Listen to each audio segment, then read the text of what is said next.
Hi, everyone. Welcome to episode 41 of the Future of Work show, where we speak about a very diverse range of topics about the future. We've spoken about technology, we've spoken about leadership. Last week, we spoke about innovation, digital inclusion, and exclusion. And on a similar theme in our show today, we're going to speak about what does it mean to build inclusion with, in particular, the LGBTQIA community. Now, I have with me a very special guest, Mr. Dwight Cook, whom I'm just going to bring on. Hi, Dwight. Hi. Very nice to have you on the show. I'm going to give a little bit about your background itself because it's so interesting. So, Dwight trained as an engineer, and then he worked with Honeywell, Intuit, Cementa for a very, very long time before you started off on your own and you started the organization Leading with Pride. And I just love that about your journey because it gives you insights into, what is it like? What are the kind of challenges that leaders have in a very regular, corporate careers, and how that intersects with particular identities, like the identity of being LGBTQIA. And would love to understand a little bit about what got you interested in starting the organization Leading with Pride, and then perhaps a little bit about what is it that you do within the organization? Okay, thank you. And I'm really excited to be here. I grew up in a very, very conservative environment, and I identified myself very early as gay and thought there was something very, very wrong with that. And spent my life, early life, trying to figure out how to change that. And I never changed that, but at the same time, I kind of created an expertise around, or at least a very strong drive and curiosity around how do things change.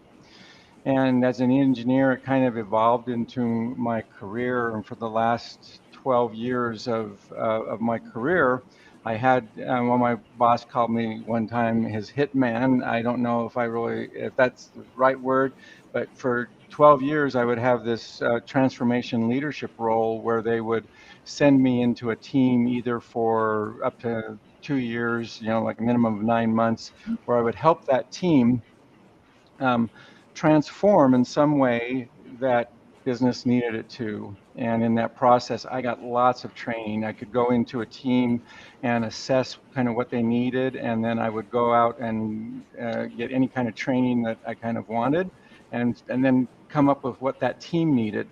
So I have all this training and expertise that sometimes companies pay a lot of money for, and I would digest that down and make it for whatever the team needed. And as I taught these teams, sometimes with very young people, I realized that how powerful they can become very quickly in their careers, how impactful. And then as a minority, I also understand how, and I think this is particularly special case for the LGBTQ community, is that there's always this question of what do you reveal? How you identify yourself is very important, and how much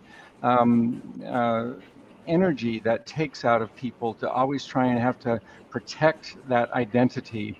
And so combining those, I really realized how I think that there was a need and a great opportunity to create a leadership development program that took these very sometimes expensive tools and powerful tools that were only given normally to very senior leaders, adapt them down and get them to young people, and particularly minorities, and help minorities realize, that their status as being unique, their identity as being different, not only can be powerful to them, but creates a very important and impactful point of view for any organization.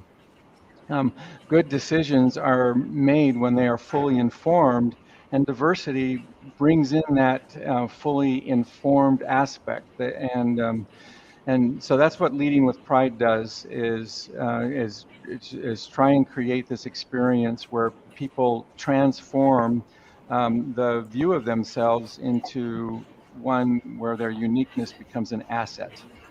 And I'm getting to the end of my career, or at least I have this little star in the future of retirement, and I wanted to do something that I really enjoyed and loved in the last few years of my career. So that's what I did, and that's what I'm here now doing. See, the passion always shines through. And I've spoken to some people who've been through your program and they found it absolutely transformative.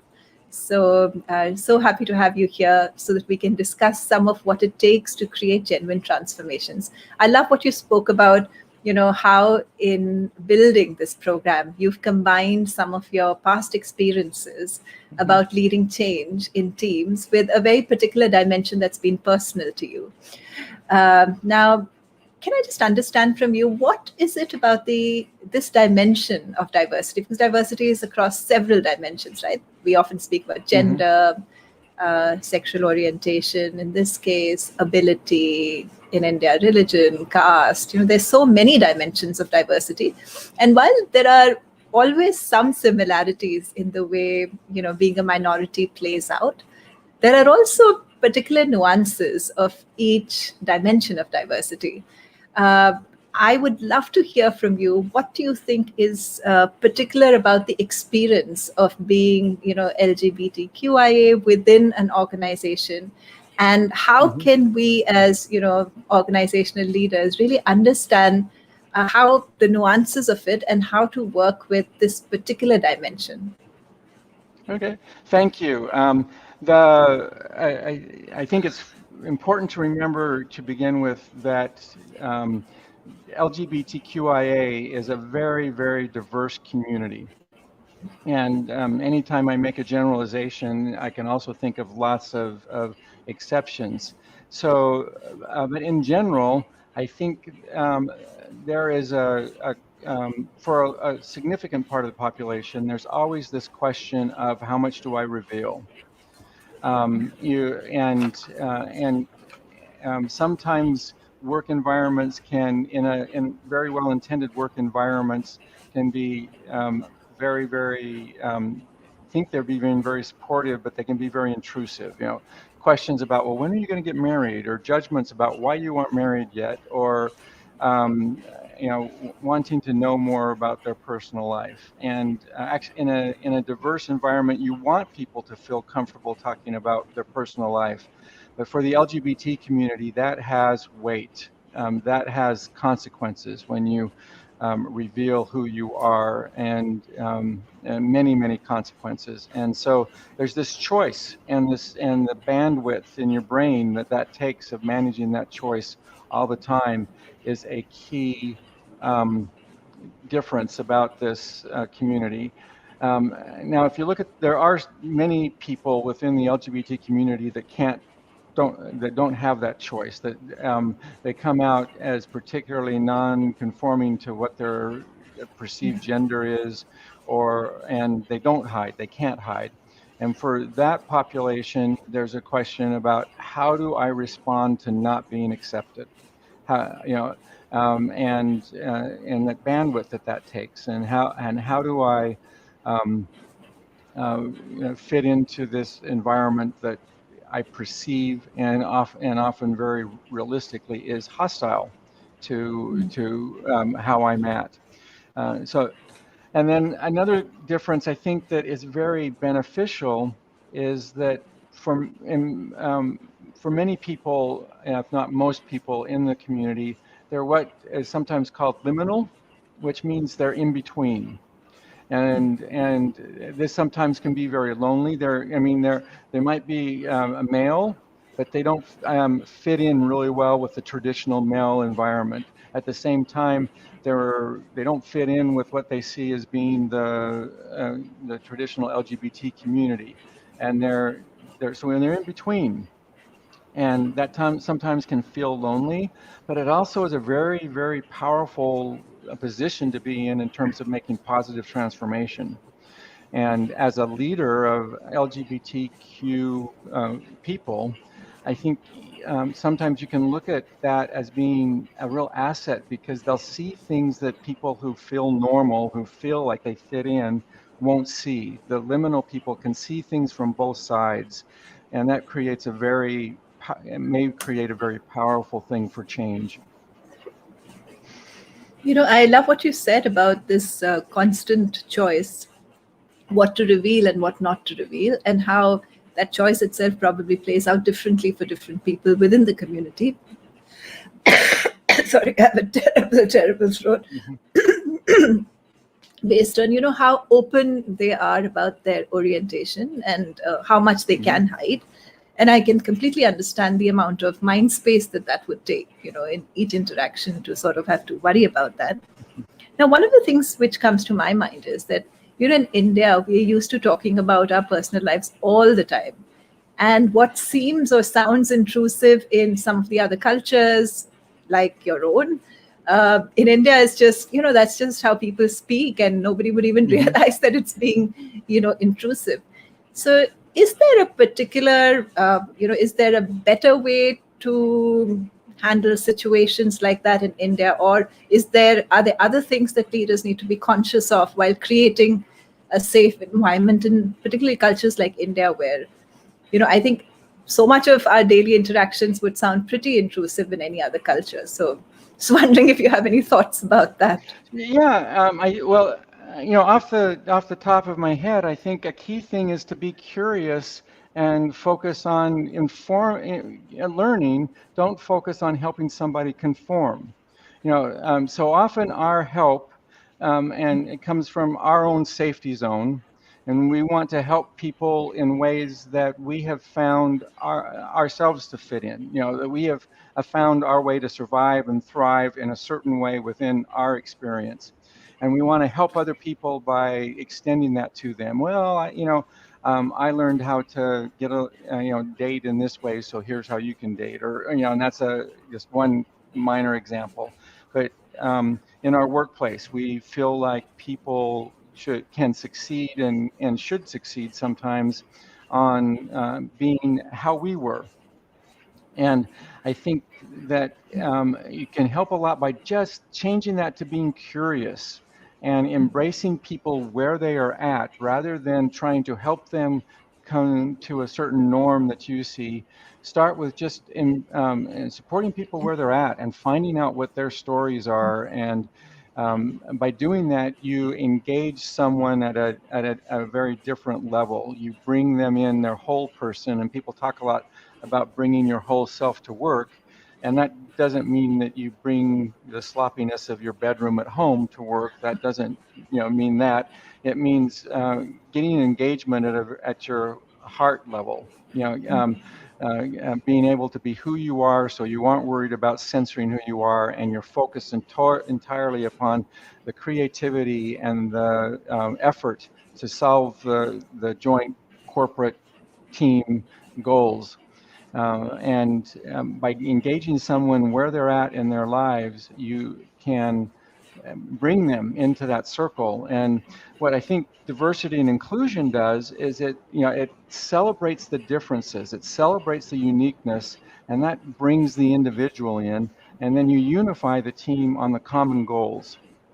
And that's, as a leader, that you get 30% on average more engagement if you have a culture and a mindset in your leadership that brings in people where they are at, and not focuses just on making sure they conform to a certain standard.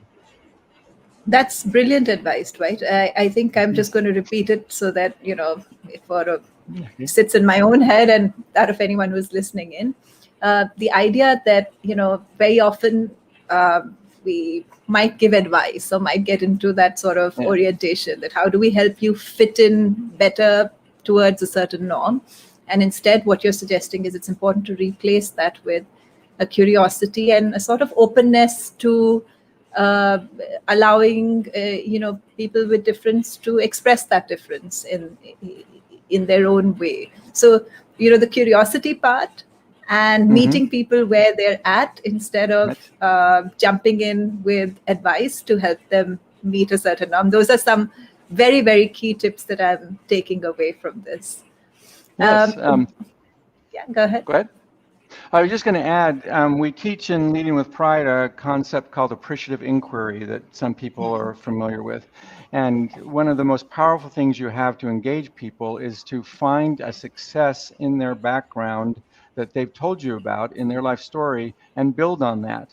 And you can really engage people a lot by, how can you build on the success that you've done and in service to this certain goal or in service to this team. And I think that's another add to it. But I like what you said, be very leery of giving advice. Replace your advice with this appreciative inquiry. Be curious and respectful of people's life journeys and where they're at and value their differences. So that's a great way to segue into my next question, right? Which is, your program's really successful. As I said, I've spoken to people who've been through the program and they've really experienced great personal transformation. So I'd love to hear from you what the program is about and how does it work to give people a certain, confidence in their identity and become much stronger leaders. So I think one of the things that we do that's unique is we really start with a lot of self-reflection. There is not one path for leadership. I think people get to leadership in a lot of different ways, and a key thing is the will to lead. And we also talk about leaders have a strong sense of self. So we focus on at the beginning on what is it in your life that you use to define yourself, and then how do you turn that experience into something that empowers you? And that doesn't mean it's all positive. Lots of times, very negative things that happen to us are catalysts for wanting to change the world, and we become the leaders of that change because we know what change needs to happen and no one else can lead it better than we can. So we build on this sense of identity, a strong sense of identity, and then what is the quest for change that you as an individual want to make in the world? And on that basis, we then start teaching decision-making skills and how do you make sure your decision is fully informed, timely, and accepted, and well thought out and clear. And then we move into how do you break down barriers, and we talk a lot about values and assumptions, and we get into more traditional leadership skills after that, influencing skills. How do you take what your comfort zone is and understand that other people have their comfort zones, and that you can make change happen more effectively if you come from within someone's comfort zone. And in the end, they create this project that is based upon something that they have passion about. The use cases to practice their influencing skills are all centered around that project. And I think another key thing we do differently is that our corporate sponsors have been extremely generous in coming up with mentors. And so they look at leaders within their organization, and we partner with them and assign a mentor to each one of our individual participants. Oftentimes, these leaders have never had any experience with the LGBTQIA community, and this creates a safe environment with an intended objective, with a shared goal for them to get more comfortable and understand a little bit more about the community while they're mentoring a person in the community to be able to accomplish the goals of the project. So that helps the corporations build capability and confidence in their leadership to be able to lead in diverse groups and people. And it also gives our participants in-depth and good coaching from a corporate perspective. Dwight, I teach a program called Finding Your Leadership Voice. And I see so many parallels because you also start this program from the inside out and from your own stories and, building an empowering narrative around those stories. Yeah. I love that. I love that it starts there. I love the fact that you give people power for being different. because, obviously as humans are social beings, we have so much of such a strong pressure to conform no matter where we are, that giving people confidence in their being different is, I'm sure, such a key part of that journey. I also love the fact that you then layer this with more more widely known leadership skills like influencing, communication, etc., so that they have those skills to work with. And, I love the idea of mentors, and I'd love to understand a little more, because I like what you said so much, that having mentors within the organization is a benefit not just to those who are being mentored, but also to the organization, because very often, as you said, many of the senior leaders who are doing the mentoring, this might be one of their, first or early exposures to what is the actual experience of, being part of the community. So it's a learning at both ends. Yes. So I can see that it's a very comprehensive program with, so many dimensions coming together with it. I'm going to pick on something you said while you were explaining this, the importance of creating change by being in someone's comfort zone. Could you speak a little more to what that means? Sure. Well, so traditionally, a lot of people have heard the concept of there's incremental change versus disruptive change, and in many ways, those are perceptions. I mean, if you look at if you look at what actually happened, for one person, what is incremental change, for another person is disruptive change. And how people react to that, is very important, because if it's this disruptive change, if your first impression is that this is disruptive to my safety zone, then most people's first reaction to that is defensive. It's like, why not do that? How do I avoid having to engage with that idea?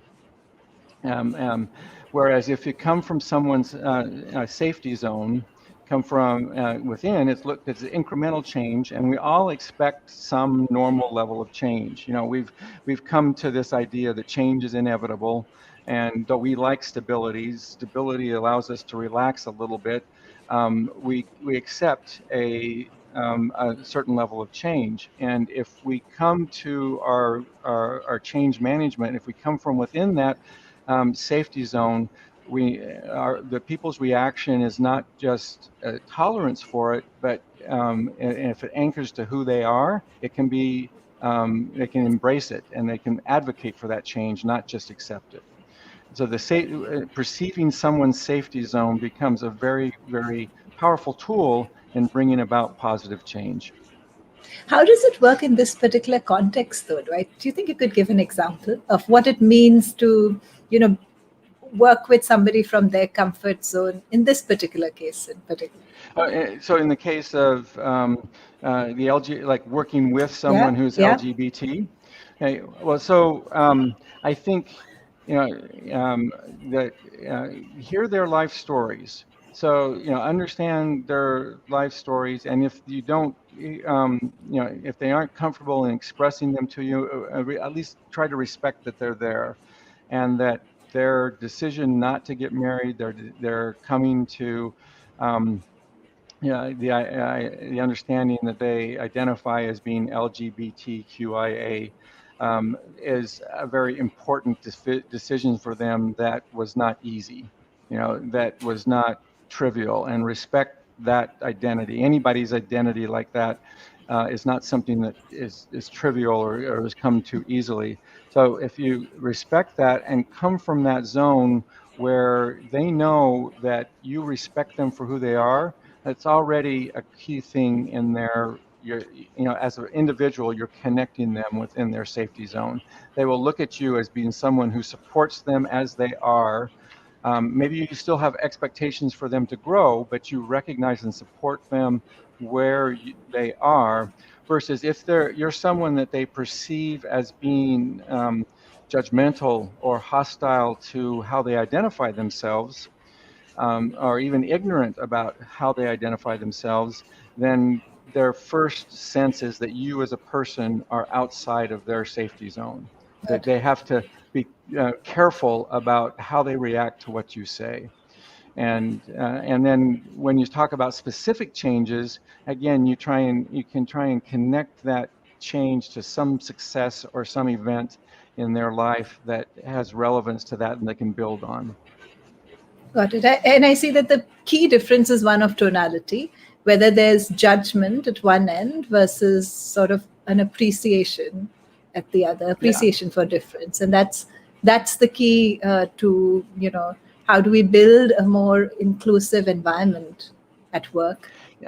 Yeah, I think it's very active. I don't, it's not, you have to worry about what you should not say, but I think it's also, for all of your team, you can use terminology that's very inclusive in your staff meetings, in your general, and give out messages that are very accepting without knowing individuals' identities. And that alone will help them feel much more supported and embraced when they decide they want to reveal parts of their identity to you. I love that, Dwight, also because, as you probably know, inclusions, I think it's become increasingly important, but I think in 2021, it's probably one of the hottest topics across organizations. And yet, I'm not sure how much is really understood, about inclusion beyond the statistics and beyond the more very obvious dimensions of, diversity.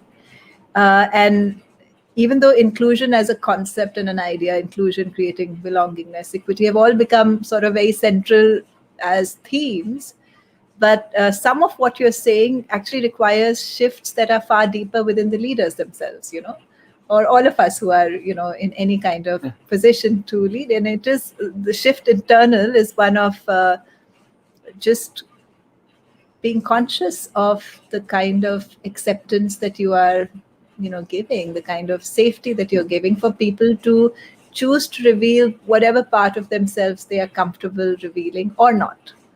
So that's a much higher level of consciousness than, that I would say many of us have. So I'm just going to read some of the comments because I think many people who know you have tuned in. There's Shravan Mudumbi. Hi, Shravan. And he says, I can personally vouch for the entire program. It has been an incredible journey with the entire cohort. It has been very reflective with the most efficient tools in navigating leadership skills, and most importantly, leading with the power of your own story. That's a beautiful testimonial. Neil Schneider, very exciting. Hi, Neil. Good to have you here. Harish Panjabai, it's interesting to see that although we're very open about personal life as a culture, for the community people, this main part about their life, their sexuality is difficult. And I think that is absolutely true. That, I think you probably said that when we were discussing how in India, we just generally, share a lot in a very natural way. But that probably makes this part even more difficult because, then there is, this an extra layer of question of, what is it that is comfortable to be shared here or not. Mr. Kulkarni, thanks for valuable information. No, absolutely. So one of the things I wanted to ask you, Dwight, when I was, listening to your program in the pre-interview, you spoke a lot about the importance of allies. So if you could share a little bit about, are allies mentors? Are they somebody else? How does this whole allyship work? And why is it particularly important for members for the community? So there's a large number of very valuable roles that allies take. And we talked earlier, or I mentioned earlier, this word called liminal that I've kind of start liking. Love the word. But that's the word, yeah. Allies are in this position where they are, they can be perceived as being both in the safety zone of homophobic people, of straight identifying or homophobic people because they're at least straight, perceived, and yet because they are accepting of LGBT people, they are in the safety zone of LGBT people, or can be perceived that way, and it puts them in a very powerful position to create positive change, create understanding. And in addition to that, for many of these LGBT people, they are not accepted by their families. Families grow up parents, and in my own history, I'm a parent. And I kind of understand that you grow up thinking that your kids are going to take a certain path, and you want it's the path that you think they should, because that's the path that you figured out in your life. And it's very hard, and oftentimes these kids lose their relationships with their parents. They lose that financial support. They lose that emotional support, and allies become surrogates for that. And that has such a deep emotional importance to many of LGBT people, is that I'm not accepted by my parent, but I have a parent figure that is very accepting. Just an anecdotal story is, when I was growing up, there was a couple who had a gay son that decided they were going to be like super leader allies, and they created this home where tons and tons, I think before it was done, they probably had several hundred kids come to their home and just feel warm and accepted. And that couple goes anywhere today, and now they're quite elderly, but people that they might have met once, or people that just read what they wrote, will run up and hug them, because they became such an important Yeah. part of people being able to accept who they are, and embrace their own lives. And so allies can be so powerful in many, many different dimensions. And it's a very rich, rewarding experience for an ally to be an ally. It can be painful, but with that pain comes the chance to really grow and understand and create a new vision of the world and life for yourself, and build new skills for yourself. So I strongly encourage people to investigate, what does it mean to be an ally, and become one. Right, if one were a senior leader in an organization and, was listening in and really liked what you said, because I can completely see how having an ally gives you that, internal anchor within the organization, almost, that here's a person who can maybe even at times at least um, speak on your behalf, or speak on the behalf of creating shifts that are needed in the organization, and has the acceptance of both people who are from the community and the larger organization, or as in the example that you gave of this couple, simply providing that safe space where people can come out and be themselves. But supposing you're a senior leader and you like the idea and you say, okay, I want to do work with this idea, how does one begin? Like, what should be the first step? Should you speak to people and formally create allies, or like how does one go about it? Well, so I think there's a couple of dimensions on that. I think the first thing, as a leader, if I'm just being exposed to this as an idea, I think there's two things to think about. There's this emotional change where I think people have to go through, and then there's kind of an intellectual change. And you, as a senior leader, I'm going to speak to CEOs and other people who feel very, very time constrained. You have to be very careful about where you put your time every minute of the day. Then the first thing I would do is talk to one or two people. Take the time, do this privately. You don't have to do it through your organization. Find people in the community. Understand that they're just one voice in the community, and it's very, very large, but connect with them and understand their life experience at a personal level, and kind of get that emotional connection and emotional level or empathy to that experience. And then the second thing I would do is do the research. There's lots of very reputable sources that have lots of good data, and then I think you need to assign resources to it. The third thing is, it's not diversity and inclusion isn't something that you can just decree and have happen.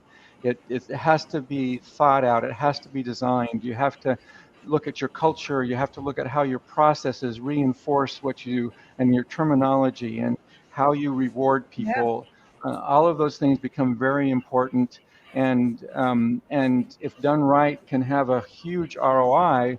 But if done in very bad, in less than effective ways, can fail.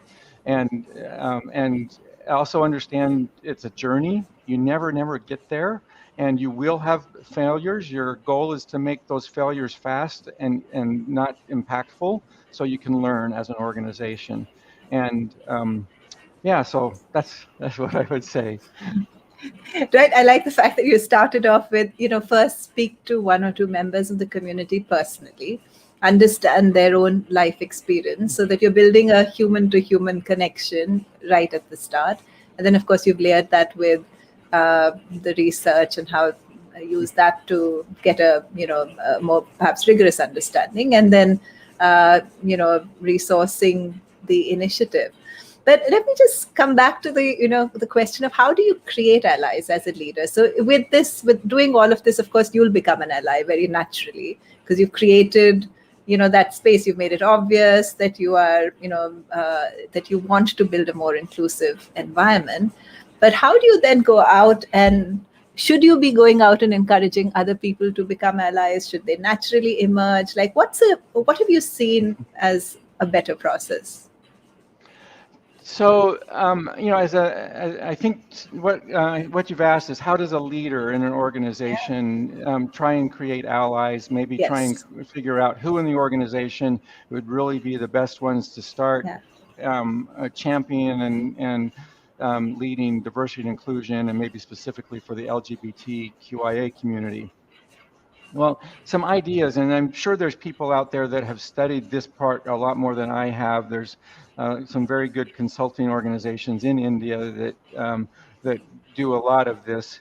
But the ideas that I have, and as from my leadership experience, is I observe very carefully the people that I report to me and that I see, and see how they react to things.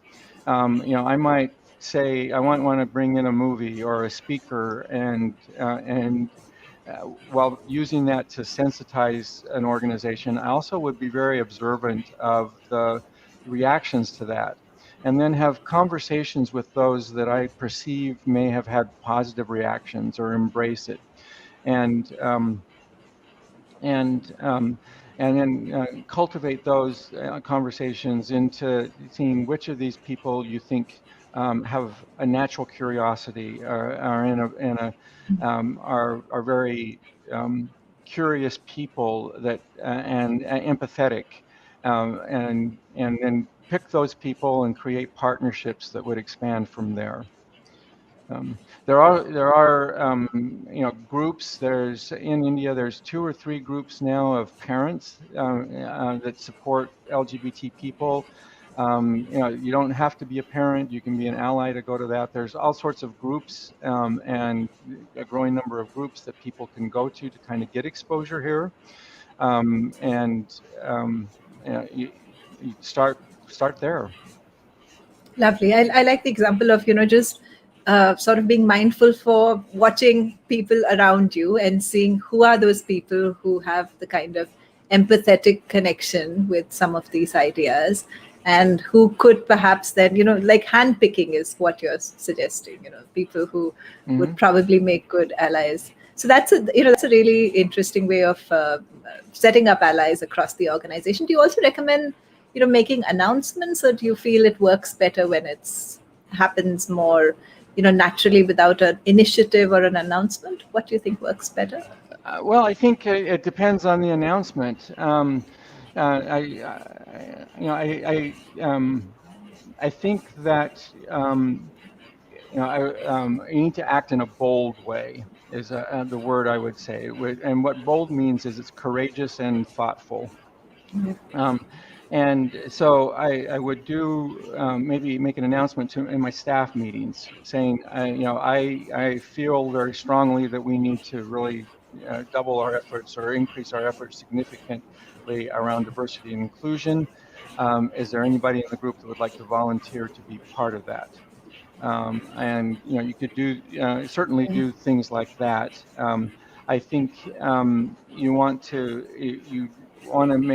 have credibility in your organization. You want to be effective. So I probably would not announce to the entire population that we're going to do D&I until you're really ready to figure out when and how and know what you're committing to when you say you're going to do D&I.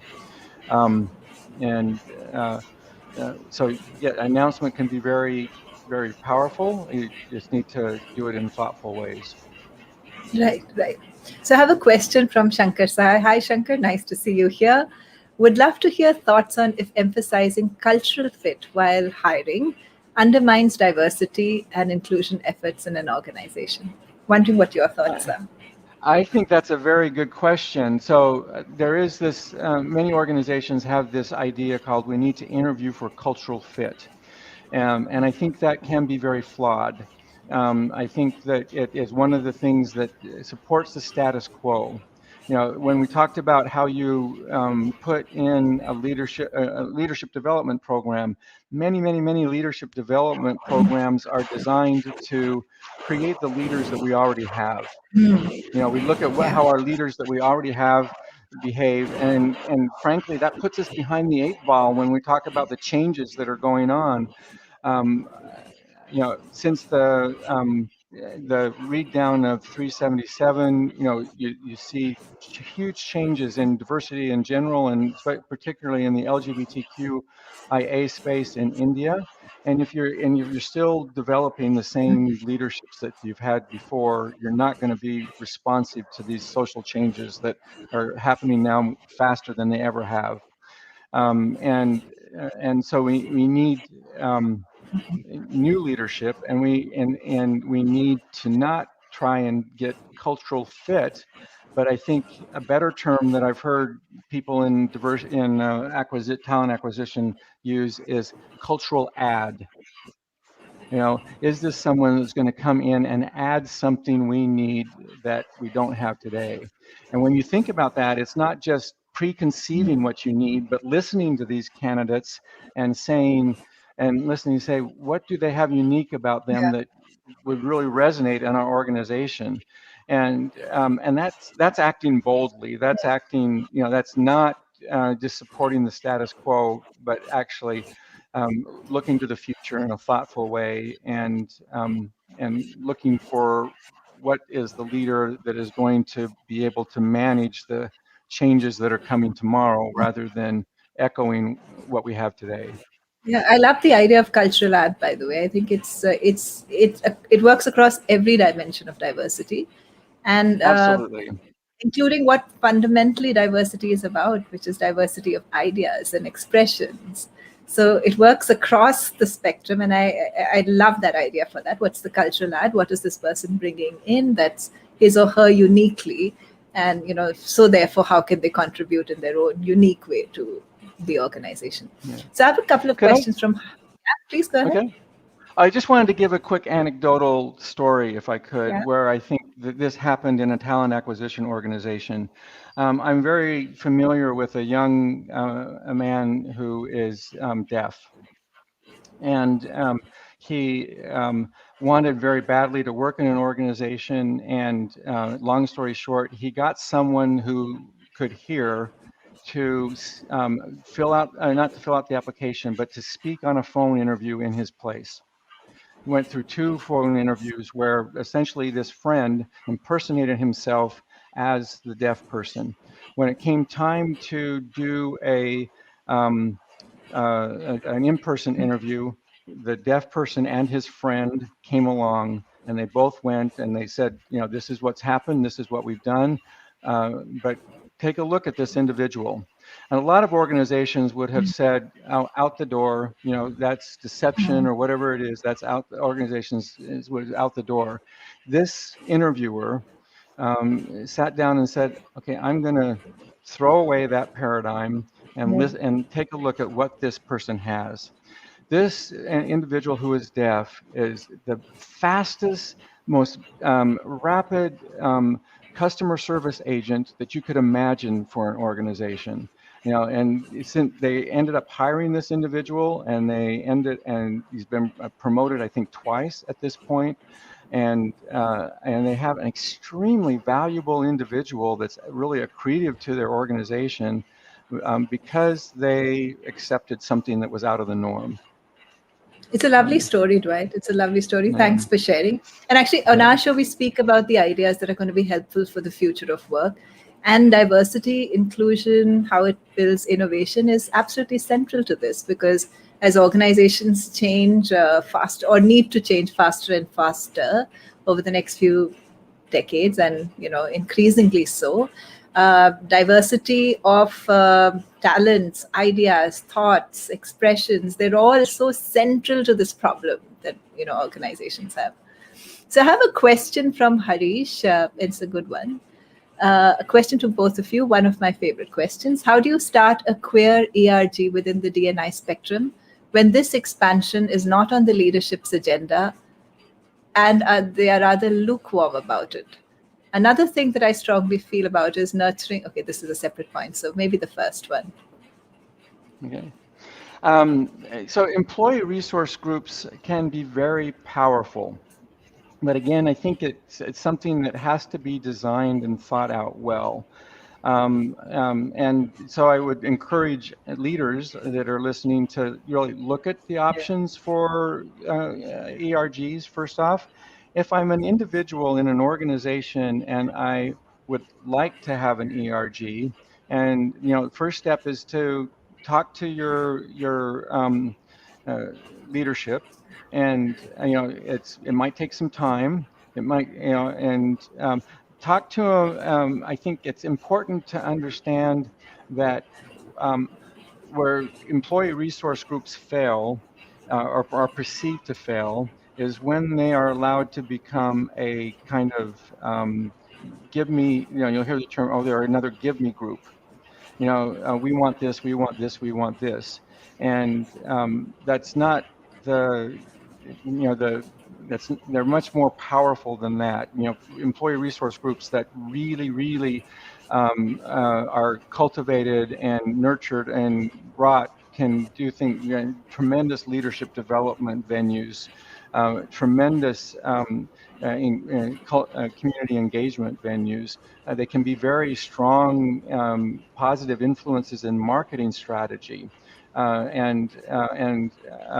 So there's a whole level of ways that employee resource groups can work. And so if I'm trying to create an employee resource group, and I need to use good change management and not go to my HR saying, we need this because we need XYZ as a group, but go to them with the business case for how this group can contribute to what they're doing. And look for specific business goals that you think that this group can contribute to, and speak in the terms of what will really help the manager and the leadership, and you'll have a greater chance of getting that acceptance sooner. That's a good answer. Harish, I'm going to add a bit about how this works with HR, having spent a large part of my career within HR. Dwight's spoken about, creating the business case for it, and therefore, to advocate for an ERG using that route, speaking to business leaders, creating, the business case for an ERG. I'll say that HR leaders care a lot about whether they are how they're doing on best practices. So whatever are the best practices, and they keep changing, right? It's a new line every few months. So how are they doing as far as best practices in the field are concerned? Because it impacts a lot of the statistics that they care about. It impacts how their organization is seen as an employer of choice, workplace of choice. It impacts their ability to recruit. And of course, it impacts whether people stay on with the organization or not. And frankly, it also impacts an HR leader's own personal career, the extent to which the organizations they work with are considered great places to work. So that might be another way to appeal to it. The fact that, in 2021, certainly inclusion is, I think, one of the top 3 or 4 priorities I find across organizations within HR. So It's never been as high as it is this year. And just appealing to the importance of staying with what is, one of the top HR priorities. Because HR, as a profession, because you're so often, either losing people to another organization or hiring people from another organization, as a profession, it needs to be fairly sensitive to what's considered a good place of work today and how that definition is evolving. And therefore HR leaders tend to be quite sensitive to, how are they doing on that front. And I think like if you'd asked this question maybe 6-7 years ago, it may not have been as central, but today it is. So hopefully that will work. Yeah, I could add one more thing to this topic. I think you can relate, Dr. Shalini, as an HR leader managing ERGs. One of the biggest challenges you have are finding consistent long-term leaders for those ERGs. It's very hard for an HR leader, for example, to make a big announcement about we're going to have this Infinity group, we're going to have a lean in, group for women, or and then it gets going and people are excited for a year, and then they lose the leadership and there's nobody willing to stand up for that. And that's a partnership. There has to be good reasons for people to be a leader that long, but as a person that is advocating for establishing an ERG, I think it's helpful if you establish yourself as you're committed to this, and you'd partner with HR for a long term, that you establish, and that sometimes HR will look at, and I encourage HR to adopt this quickly and do it very well. I think realistically, some organizations are going to be like, in prioritizing things, I'm not quite ready to do this. And so if you, in a positive way, repeatedly ask, come back the next year, are we ready? Is now the right time? Can we do this? You come back and you're what sometimes I call a pleasant pest. Then you'll establish with them that maybe you are committed long enough to be a long-term partner with them in this diversity and inclusion. From a couple of perspectives. No, that's a really good idea to show up as a resource that HR can use over a period of time. Because it's true, you're absolutely right that even the HR or the agenda for leaders as well, but say just HR for the moment, it's expanding every year. And the number of things that HR leaders now need to be concerned about, frankly, every few months there's, it widens, the net widens. So having people who you think you can work with internally and externally is such a big element to making this happen over a period of time. So that's a really helpful suggestion. So Bhavin has a few comments. Organizations need to implement diversity on the ground and not only on paper policy. Also, there should be prevention of abuse and discrimination. The competency will be same like existing employees. 100% agree, Bhavin. Within the existing employee base, there may be many LGBTQIA members. How to encourage them to see co.e come out without fear of discrimination. What are your thoughts around this, Dwight? Should there be a very overt encouragement to people to come out, or do you think this should work at a sort of? Well, it's there's a question that I get asked often, and I think the best answer I've come up with is that you have to look at it from yourself. The truth is there are real consequences for coming out.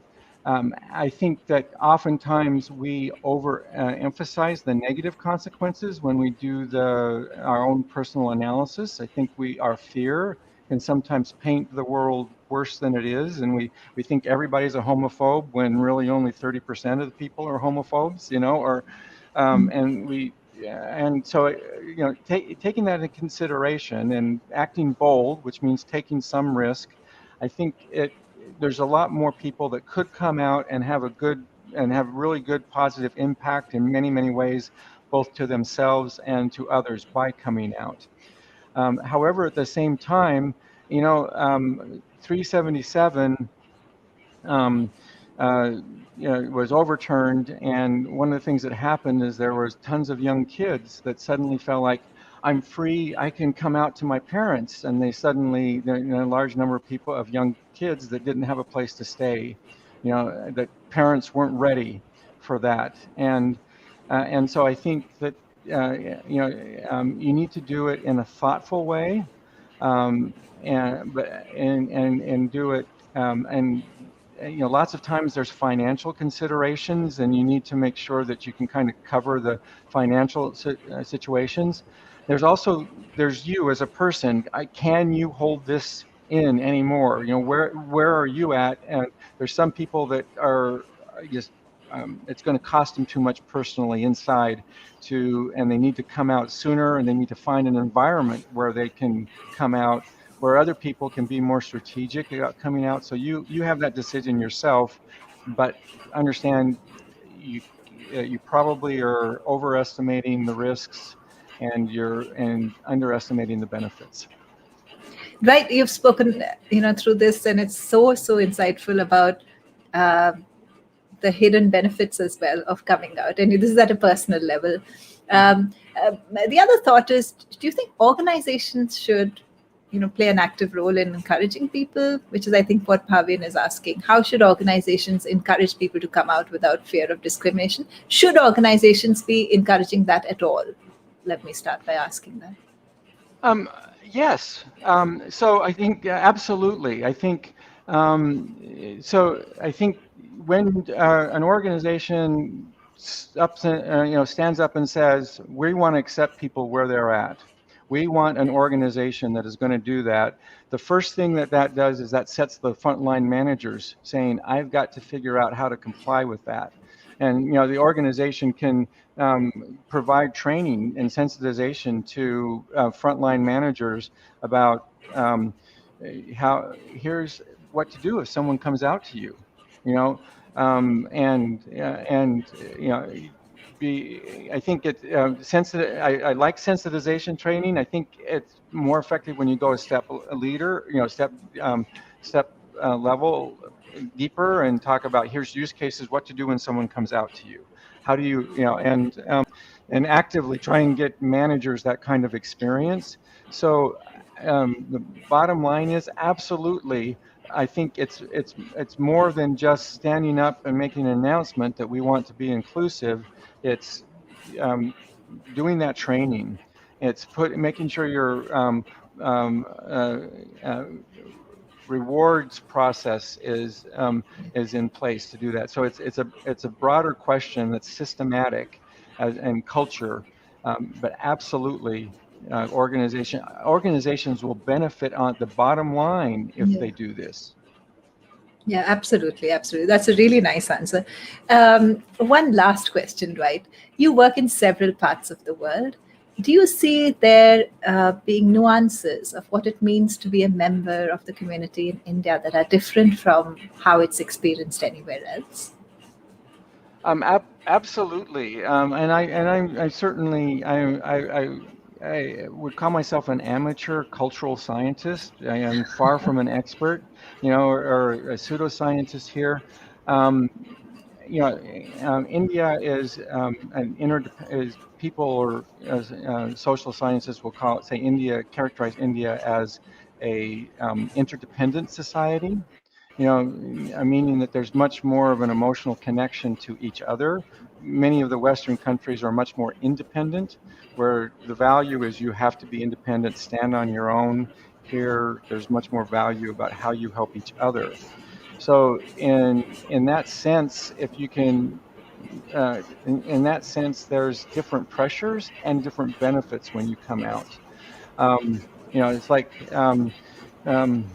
one person I came out to when I was growing up in the U.S. and I said to this person, this is kind of hard for me to say, but I'm gay, and she looked at me and said, okay, I'm straight, I don't care.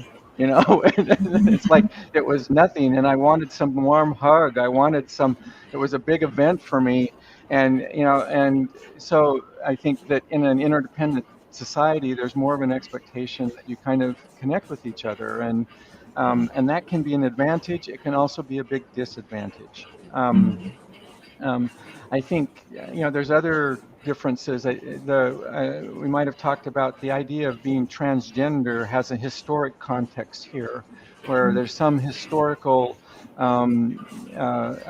sense that this has existed, to some level. Some people will debate how much it has, but it has existed for some level. It's always been there, and that there's something innate about being transgender, whereas in much of the West, it's viewed as being new, kind of a product of privilege, a product of too much freedom, and that's difference. In some ways, India is ahead of many other countries in terms of transgender, at least rights. Maybe not in marginalization and education and things like that. I don't know. There's lots of nuances, but there's lots of differences, and those differences can be both helpful and a blocker or a problem. That's a really astute observation, by the way, the fact that we're interdependent versus independent, and therefore the expectations are different. The support can be higher, as can be the censure Pressure. when you aren't fitting into norms. So thank you so much, Dwight. That was sorry. Go ahead. Any last any last words from you for all those who are listening in? If they are members of the community themselves, what is it that they should think about? A couple of things that would be helpful for them in their own leadership journey. Well, so for people and this is true for anybody who feels different, I'll just say who feels different, is don't underestimate how powerful you are. You don't adopt what you think society has told you about you, because you're different. Society, it's a part of our jungle brain. We always want things to be stable. We want things to be safe. So we look things for consistency. And yet the society only grows by showing differences. Evolution is built on change, and you have a unique contribution that you can give. And so find it. And I think, that would be the biggest message I have for anybody who feels different.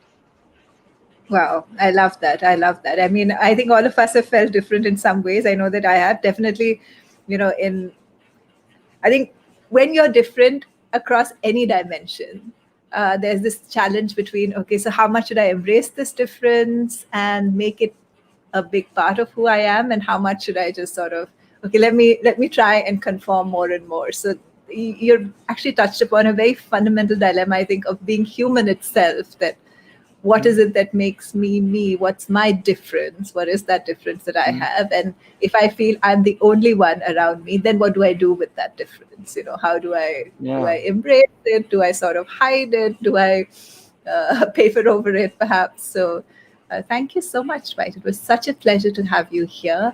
Really enjoyed our conversation. For all those who've joined in, I hope you really had an interesting time. I know Dwight shared so many insights. Do visit his own website, Leading with Pride, to understand about the programs that he does. And do keep tuning into Uncube's own series on the future of work. This is episode 41. All the other episodes are on Uncube's website, and we cover a very wide range of topics. So take a look at them. We've had amazing speakers from all over the world. And I want to remind you that Uncube has recently partnered with Harappa Education to create a program on leading in a hybrid workplace. So if hybrid is something that your organization is considering, do reach out to us or to Harappa Education. And with that, have a wonderful rest of the weekend. Thank you very much for joining in. Thanks. Thank you.